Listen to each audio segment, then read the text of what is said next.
So we're going to talk about adjectives, and some of us know what adjectives are, perhaps some of us don't, as I have it there in white. An adjective qualifies, limits, or describes a noun. It gives us information about nouns. So for example, the word dog is a noun. A noun is a person, place, or a thing. So dog is a noun. Suppose that while you're out for a walk, you see a dog coming towards you. First thing you want to know, at least what I want to know when I'm out running and the dog is coming toward me, is this dog nice or is it mean? Nice, adjective, mean, adjective, because they both give me information about the noun, the dog. If it's a nice dog, then I might wonder, is it lost? Or is it simply a neighborhood dog out, patrolling its territory? If it's a mean dog, then maybe I want to know, is this a strong dog that I have to worry about fighting? Or is it a weak dog that I can scare away just by shouting at it? Is it fast or is it slow? Is it healthy or is it rabid? All of those words are adjectives because they give us information about a noun, in this case, the word dog. Something to know about adjectives in Latin, and we've actually seen this already, but I haven't really stopped to say anything about it, is that adjectives decline just like nouns. If you have a first declension noun followed by or accompanied with an adjective, the adjective will be declined just like the noun. Adjective declensions will always agree with the nouns they modify in case. That is it first, second, third, etc. Declension, gender, is it masculine, is it feminine, is it neuter? And number, that is it singular or is it plural? So the adjectives will always be of the same declension, of the same case, gender, and number as the nouns that they're modifying. Let's look at some examples of first declension adjectives. So aeterna, eternal, and you can see how close those words are. Our word eternal comes from that Latin word adversa, turn toward, opposite facing. Adversary, our English word adversary, comes from that. Alia, other, another. Our word alias comes from that. Also the word alien, alienate, those words are related. Arida, dry, parched, arid, obvious English connection there. Beta, blessed, happy. Matthew chapter 5 in the Gospels, blessed are the merciful, for example. That word blessed, in the Latin you'll see that word beta. These are called the Beatitudes, right? These are called the Beatitudes. Deserta, deserted, pretty obvious there. Our word desert related to that. Electa, chosen, elect, pretty obvious. So our words election, elect, etc. from that Latin word excelsa, lofty, high, sublime. Excellent, to excel at something, is to operate at a high level. Our word excellent comes from that. Falsa, false, pretty clear. Magna, as in magnificent, right? Great, mighty, large.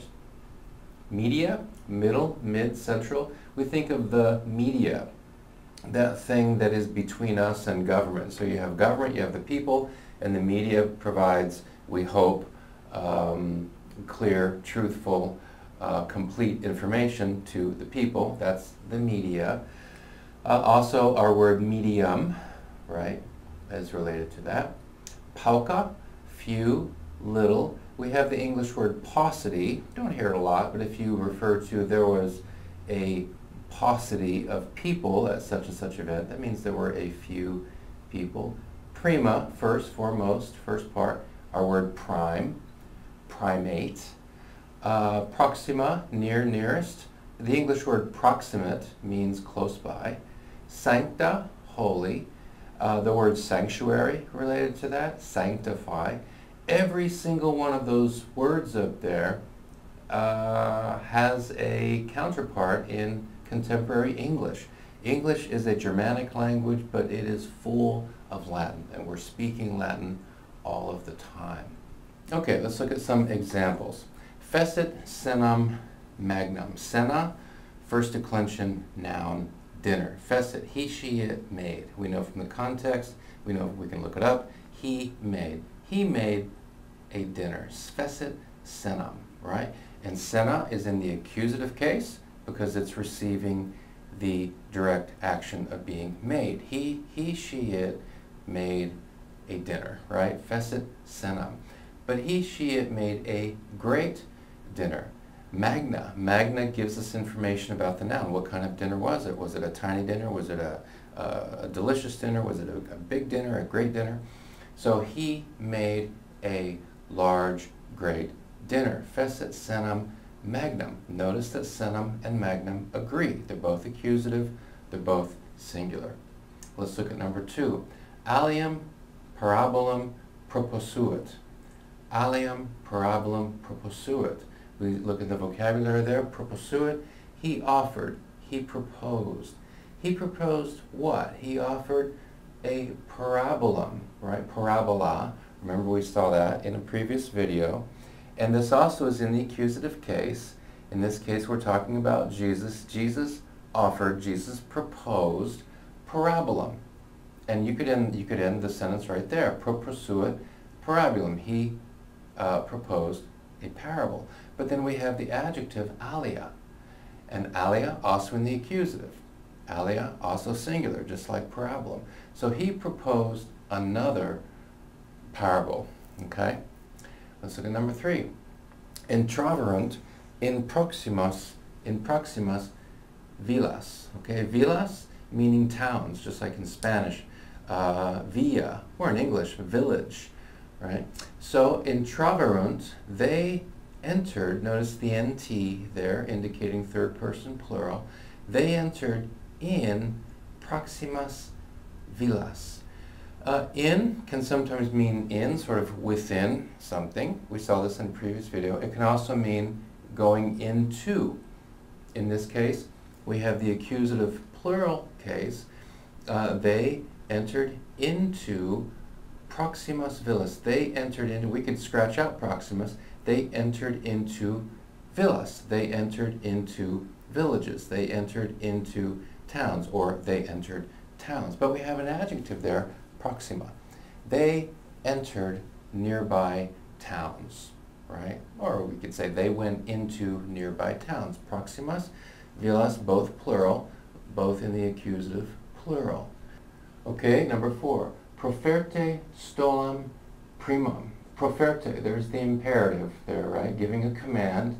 So bring stolam primum. Stola, robe. Primum, or prima, first, best, primary.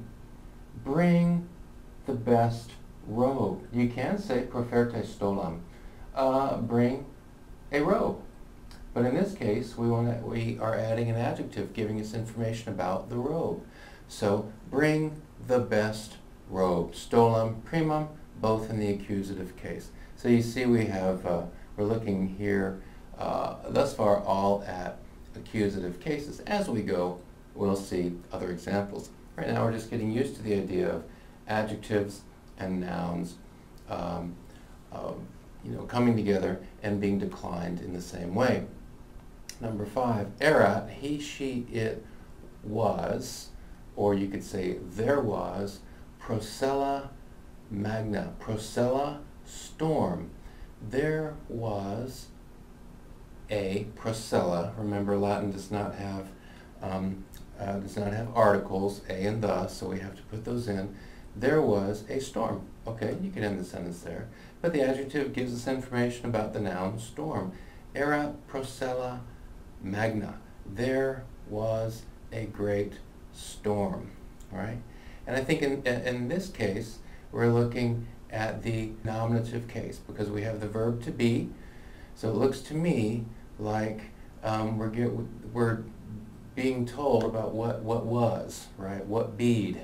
And what was doing the action of being was this storm. And it was a great storm. Erat procella magna. Okay?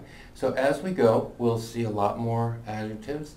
We're going to get into different noun declensions. We're going to get into different verb conjugations, and we're just going to keep on walking through this step by step as we become a little bit more familiar with Latin, looking at phrases from the Gospels in Latin translation.